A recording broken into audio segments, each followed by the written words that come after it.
Who of the 90 Day Fiancé alumni sued the show and why? Which infamous scenes were totally scripted and why 90 Day Fiancé almost didn't happen? Welcome to OSSA. I'm Janet, and let's look inside the most addictive reality show on television. Are the couples real? There have been a lot of rumors about what is true and what is fake on the show. Some fans believe that the unlikely couples are totally made up. Well, the cringeworthy unions of Mark and Nikki, Danielle and Mohammed, or Ed and Rose made us all question the reality part of the show, right? Other followers think that the show finds international pairs with long-distance relationships and helps them get their visas. But the truth is otherwise. 90 Day Fiancé is neither a matchmaker nor a visa facilitator. We don't put people together, said the show's executive producer Matt Sharp. Everyone we feature on the show, they found themselves organically. The show producer also revealed that they work with the pairs who are already in the queue for a visa. Of course, the exceptions are 90 Day Fiancé before the 90 days and 90 Day Fiancé the other way. So how does the network find their heroes? The majority of the couples apply via instructions given at the end of 90 Day Fiancé episodes, though the show reaches out to some people as well, and sometimes that involves immigration attorneys. As Season 6 star Ashley Smith revealed on her Instagram Q&A session, a casting agent messaged me on Facebook after I commented in an immigration chat room, asking questions in regards to the interview process. I never heard of the show or applied. Then comes the standard casting process with lots of interviews to ensure the raw authenticity or, quote, warts and all approach the show is known for. The selection process. Some of the 90 Day Fiancé producers came from the teen mom world, and they know how to start a debate on the couches of America. As Sharp shared, we're not looking for villains or heroes. We're looking for real people with interesting backgrounds and stories, and potentially interesting situations.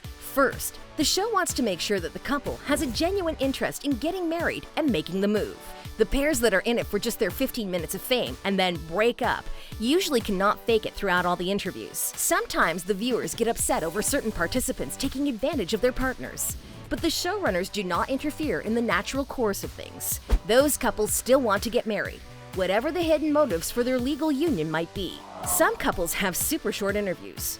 If their story is very dynamic, or somebody's pregnant or going overseas to finally meet in person, screening may get rushed to honor the authenticity. And as for the mentioned real people with interesting backgrounds, TLC claims to conduct background checks on all of the 90 Day potential stars. And as you may have noticed, that does not mean that the cast have squeaky clean records.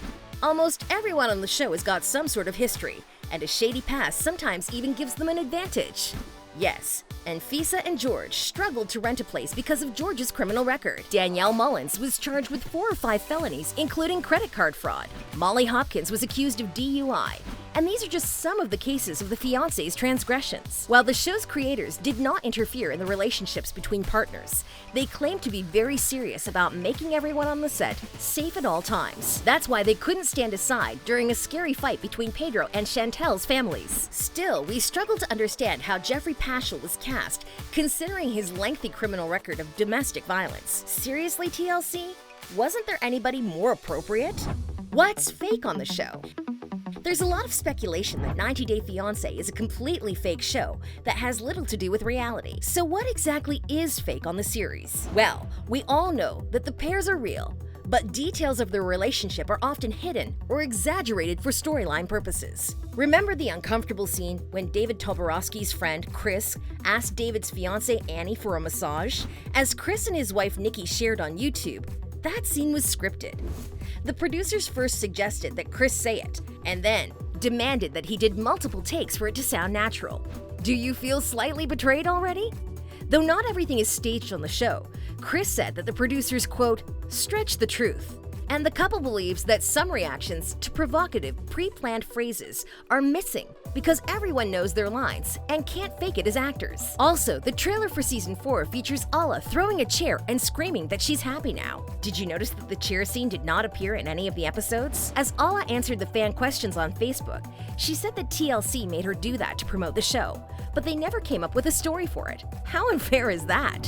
One of the scandalous couples from Season 6, Ashley and Jay, revealed that they have been asked to fake the end of their relationship by not posting any evidence that they are together, as as Ashley wrote on her Instagram, "Since the show has ended, I never confirmed the status of our relationship due to the contract." Sean, from before 90 Days, confesses that he knew about Abby staying at her ex-boyfriend's apartment, so his furious reaction to that was edited by TLC for dramatic purposes too.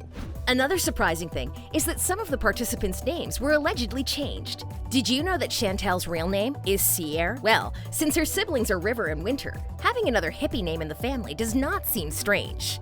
But perhaps it was too exotic for the show. And George Nava was reportedly named Andrew, but his drugs-related past may be a solid reason for a TV moniker. So, if the names were changed for the show purposes, who initiated it and suggested the new ones? Lawsuits against 90 Day Fiancé. Some couples were less than happy with their portrayal on the show, but most of the dissatisfied only shared their emotions on social media. Season 5's Luis Mendez claimed that the production did plenty of manipulating to make him look bad on the show. He even threatened to sue TLC in 2018 with his Instagram post that read, "Immigrant people are only trash for TLC.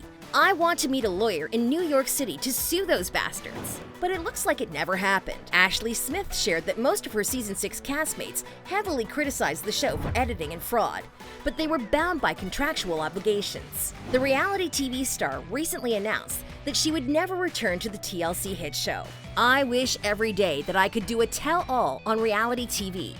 I think most of the population with half a brain gets it, but there's a large amount who definitely don't. Unfortunately, I'm a dumbass who signed a confidentiality contract for life, and I got too much to lose," shared Ashley on her Instagram.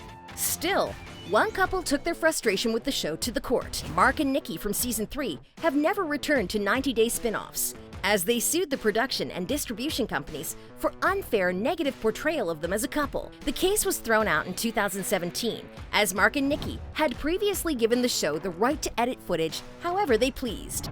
How much are they paid? Although the 90 Day Fiancé cast are not actors, they give a lot of their time and personal energy to the project. Yes, cameras are rolling around the couples for a few months before they eventually get married. As Jessie Meester shared in an interview, sometimes they filmed 12 hours a day. And Molly Hopkins shared that she quickly got used to living her life and going through the motions. But if you imagined huge salaries for the cast members, here's another disappointment. David Toborowski's friend Nikki revealed that a participant gets $1,000 per episode and $2,500 for the 90 Day Fiancé, the Couples Tell-All Special. That paycheck amounts to about $14,500 for a 12-episode season. Still, not everyone has the right even to those modest sums. The show only pays Americans, as people who do not hold green cards cannot have legal earnings in the U.S. But when the filming is moved to a fiancé's home country, they allegedly are paid. According to some sources, families and friends of the couple get paid about $250 for one day of filming. But Chris and Nikki claimed they were not paid at all, although their house was used for filming. TLC only agreed to pay $100 to clean the house. As for the show's spin-offs, a couple on Before the 90 Days makes $500 an episode, while couples on Happily Ever After get between $2,000 to $7,500 per episode. Well, experts claim that these numbers aren't totally out of the norm, as standard paychecks for no-name reality stars range from $1,500 to $3,000 per episode. But with 90 Days' enormous popularity, the cast members get other benefits from the show. They transform from unknowns to D-list celebs, who are often offered paid promotions for different projects on social media. Yes, Russ, Paola, Chantel, and Molly participated in a 30-day detox program promotion. Lauren Brovarnik shilled a healthy tea line and some fitness products. Also, Evelyn Cormier launched a Patreon page to boost her music career. And Danielle Mullins even sold autographed portraits. Can you believe it? Raising strong families.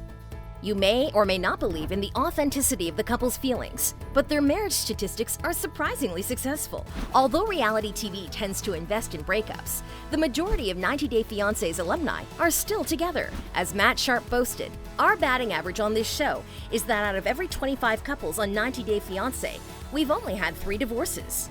That is less than 10%. And the current divorce rate in America is 40%. Impressive, isn't it? Of course, it's not as simple as it might look. When foreigners get married to U.S. citizens, they obtain a green card, but they must stay married for at least 2 years for their green card to be renewed without conditions. So that might be a good reason for the show's relationship success rate. name, and pitching issues. Although TLC's hit reality show has been a true ratings success, 90 Day Fiancé almost didn't happen.